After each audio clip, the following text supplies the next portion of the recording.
Vamos pegar agora uma da FCC, Fundação Carlos Chagas. Uma das finalidades da memória principal do computador, popularmente conhecida como memória DRAM, SDRAM ou simplesmente RAM, bem, ele citou tecnologias, né? DRAM, a SDRAM, como eu disse, que são utilizadas hoje, que no caso é a DDR3, mas ele simplesmente RAM. Então ele voltou realmente à memória principal que nós estamos estudando. Então vamos lá. Letra A. Armazenar temporariamente dados e programas para uso da CPU, ou seja, do processador. Letra B. Armazenar definitivamente dados e programas para uso do processador. Letra C. Servir como dispositivo de entrada e saída de informações. Letra D. Fornecer uma interface consistente para o usuário humano. E letra E. Servir como unidade de backup, ou seja, unidade de cópia, né, para arquivos de programas e dados. Bem, qual que seriam as dicas na memória transitória, temporária, para uso lá do processador na execução das tarefas? Então, a resposta que se encaixa só pode ser a letra A. Olha lá, armazenar temporariamente dados e programas para uso da CPU. Olha o temporário lá, como é que ele é fatal, volátil, né?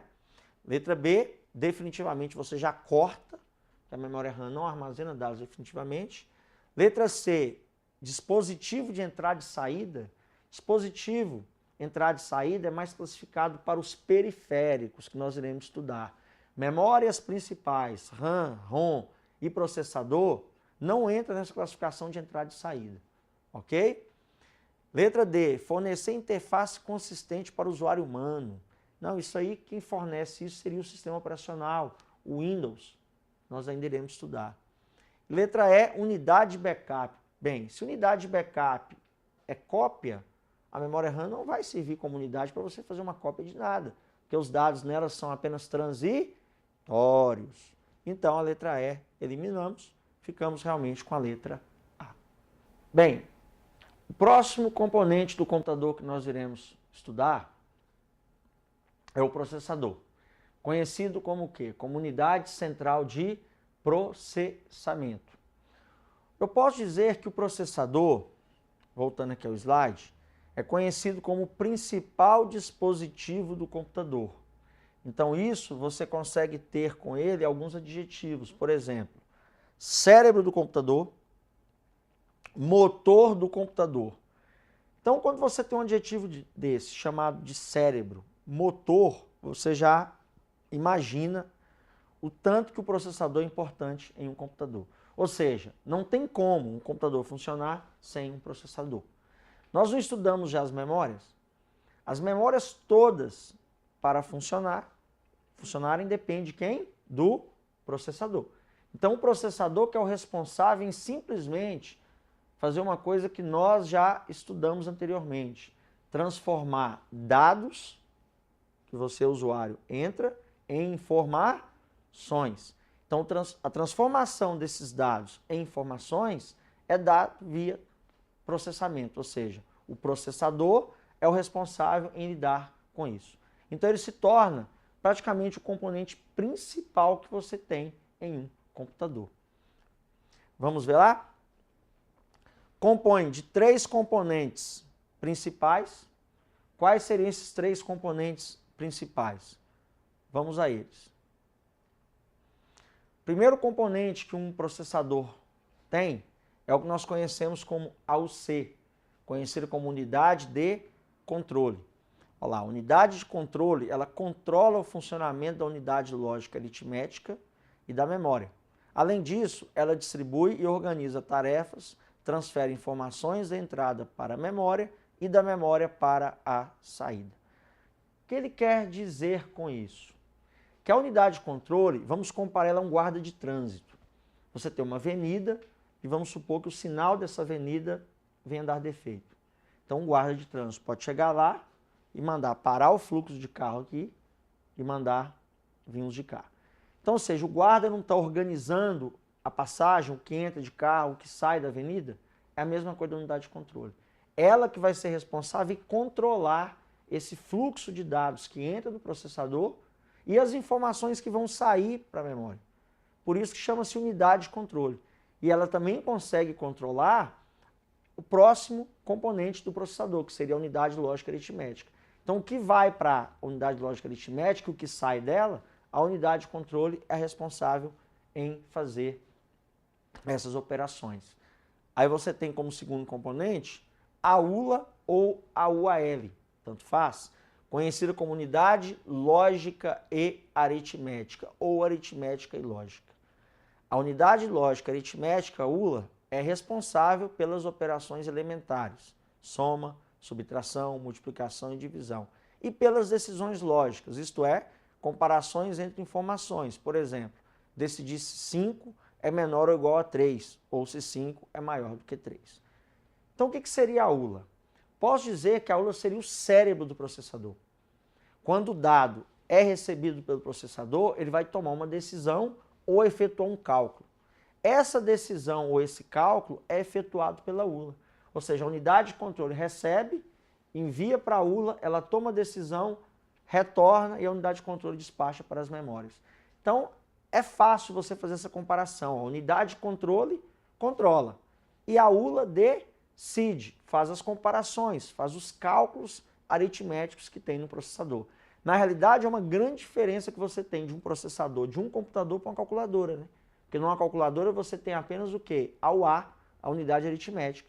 Ou seja, a UA é aquela responsável em fazer os cálculos aritméticos, que é o que a calculadora faz. E no computador, além da aritmética, você tem a lógica, que é composta por quê? Pelos aqueles dois números, conhecidos como 1 e 0, verdadeiro ou falso, ligado ou desligado.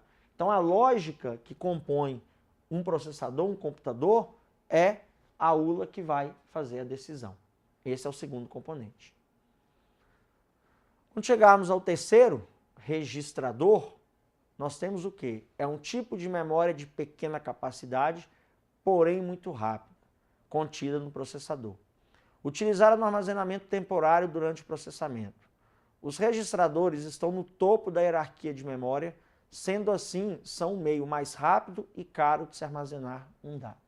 Bem, quando um dado entra lá no processador, que a unidade de controle vai controlar, que a ULA vai decidir, esse dado ele tem que ficar em algum lugar temporariamente, enquanto é feito o processamento. Aonde fica, professor, esse dado? Exatamente nessa memória. O registrador ele é o responsável em fazer esse armazenamento temporário do dado para ele ser processado e se transformar em informações. E aí vem uma característica fatal para as provas de concurso. O registrador hoje ele está no topo da hierarquia da informática em questão de velocidade e preço. Não existe no mercado hoje da informática uma memória mais rápida e mais cara de se armazenar um dado do que o registrador. Por isso que o processador às vezes tem um custo elevado, porque a tecnologia que é utilizada por essa memória é uma tecnologia caríssima, mas porém muito rápida. Então fiquem com essa dica aí, porque você tem que saber isso, ok? Que o processador contém uma memória interna chamada registrador, que o torna a memória mais rápida e cara de se armazenar um dado. Então esses seriam o quê? Os três componentes internos que um processador tem basicamente. Tá?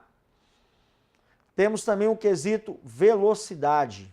Velocidade de processador é calculado pela sigla Hz, conhecida como Hertz. Atualmente utilizamos o gigahertz. Exemplo, você pegar um computador que tem lá 2 GHz de velocidade. Significa que esse processador, mais ou menos 2 bilhões de instruções por segundo, esse processador consegue operar. Então, as operações, as instruções que o processador opera, é mais ou menos uma velocidade de 2 bilhões por segundo. É aí que traz o famoso clock interno da máquina. Esse clock interno seria essa velocidade tão falada aí nos anúncios. Você vai comprar um computador, poxa, o computador ele é 3 GHz a velocidade. Então você sabe que é mais ou menos 3 bilhões de operações por segundo, de instruções por segundo que ele consegue operar. Então nós estamos na era do gigahertz. Lembrando que antes do gigahertz, nós tínhamos quem? O Hz. Mega vem de milhão. Então você tinha lá um computador com 200 MHz, 200 milhões. Antes do megahertz você teve quem? O kilohertz, que era 1000. Então um computador com 1 kHz, quer dizer que era mais ou menos 1000, né, operações por segundo. São computadores já que não existem mais com esse tipo de processamento. Então hoje cai na ideia do gigahertz. Ok? Aqui nós temos uma foto do famoso socket do processador. O que seria o socket? Socket é o local onde você encaixa um processador. O processador, para ser encaixado na placa-mãe, ele será encaixado, que nós chamamos de socket. Guarde esse nome, que é um nome que também pode ser muito citado em prova. Nós conhecemos como um receptáculo, né? Onde se encaixa um processador.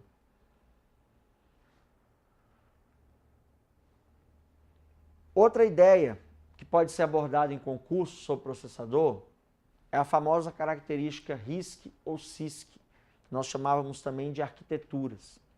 O que seria arquitetura RISC ou CISC?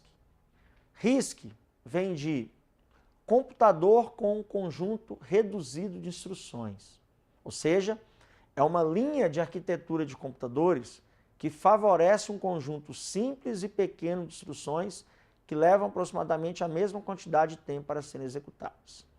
Bem, esses processadores que vinham com arquitetura RISC eram processadores mais utilizados para a área doméstica, ou seja, eles tinham um conjunto reduzido de instruções, porém, eles eram bem eficientes na questão de velocidade. Só que se você precisasse de programas complexos, por exemplo, previsão de tempo, computadores com porte maior, a tecnologia RISC não entrava, ela não era aceita aí, porque o RISC exatamente foi feito, ó. Esse R é exatamente a palavra reduzido, ou seja, utiliza um conjunto reduzido de instruções para poder fazer o processamento. A outra tecnologia que era concorrente era o CISC. Por que CISC? Já vem da ideia, ó, de computador com um conjunto complexo de instruções. Aquele C de CISC vem da ideia de complexo. É um processador capaz de executar centenas de instruções complexas diferentes, sendo assim extremamente versátil. Ou seja, o CISC era justamente processadores que necessitavam, que eles davam, aliás, uma quantidade maior de instruções em programas. Então, programas mais complexos, como eu citei, previsão de tempo, ele poderia ser usado no processamento CISC. Só que o que aconteceu? Hoje, as máquinas atuais, elas já fundiram essas arquiteturas. Hoje, quando você vai comprar um computador atual, um PC, que é o que a gente está estudando aqui em sala, praticamente funciona assim. A arquitetura RISC fundiu com a CISC. Então, hoje você tem processadores com arquitetura complexa, juntos com o processador que tem arquitetura reduzida, formando então, né, um encaixe entre os dois. Já não tem mais essa separação praticamente nos PCs atuais. Mas fica aí a observação que você pode ouvir, ver essas duas siglas aí em algum estudo ou em alguma prova de concurso. Outra coisa importante sobre processadores seriam os modelos de processadores que você tem no mercado. Bem, atualmente nós temos as duas grandes empresas que estão brigando no mercado, que é a Intel e a AMD. Então são as duas maiores fabricantes de processadores que você tem no mercado. No caso da Intel, ela oferece algumas linhas que eu posso dar um exemplo aqui para vocês. Olha lá, primeiro vamos pegar aqui a linha de processadores básicos. Básicos seriam o quê? Processadores para uso simples. Você não está preocupado com velocidade, você não quer uma super máquina. Você quer apenas um computador que faça aí operações rotineiras. Então a Intel oferece lá a linha Celeron e a linha Pentium, que é a tradicional Pentium. Esse seria uma linha aí para equipamentos básicos. Agora, se você quer um computador para uso diversificado, né, tanto desktop como notebook, ou seja, aquele computador que a gente quer para jogar, navegar na internet, editar texto, várias tarefas. A Intel oferece hoje uma linha chamada i. Essa linha i ela é dividida hoje em 3 modelos, né? O i3, o i5 e o i7. você também tem o i7V Pro, muito utilizado hoje nos computadores notebooks. Então, quando você vai comprar um computador para uso misto, uso diverso, você pode optar pela linha i da Intel.